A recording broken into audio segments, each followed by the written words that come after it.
Hi అండి, good morning. మై సెల్ఫ్ దియంగప్. నేను ఒక కౌన్సిలింగ్ సైకాలజిస్ట్ని. ఈరోజు మనం మాట్లాడకపోయే టాపిక్ ఏంటంటే డిప్రెషన్. ఈ డిప్రెషన్ అనేది ప్రస్తుతం కాలంలో చాలా కామన్ అయిపోయిందండి.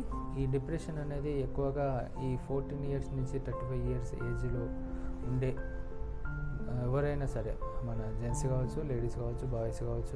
ఇక్కడ ఈ డిప్రెషన్తో జాగ్రత్త అండి, ఎందుకంటే ప్రపంచంలో అత్యధిక రోగాలకు ఏకైక కారణం డిప్రెషన్. ఇది మొనమన్నది కాదు, వరల్డ్ హెల్త్ ఆర్గనైజేషన్నే నిర్ధారించింది. ఈ ప్రపంచంలో 322 మిలియన్ పీపుల్స్ 2015లో డిప్రెషన్ గురైనారు. అందులో 56 మిలియన్ పీపుల్ డిజాస్టర్స్ బాటలు అంటే చనిపోయారు. డ్యూ టు దిస్ డిప్రెషన్ వల్ల సూసైడ్ చేసుకున్నారు. ఇక్కడ చూసుకుంటే ఈ డిప్రెషన్ ఒకవేళ ఒక వ్యక్తి గురైతే అతనికి వచ్చే సిమ్టమ్స్, లక్షణాలు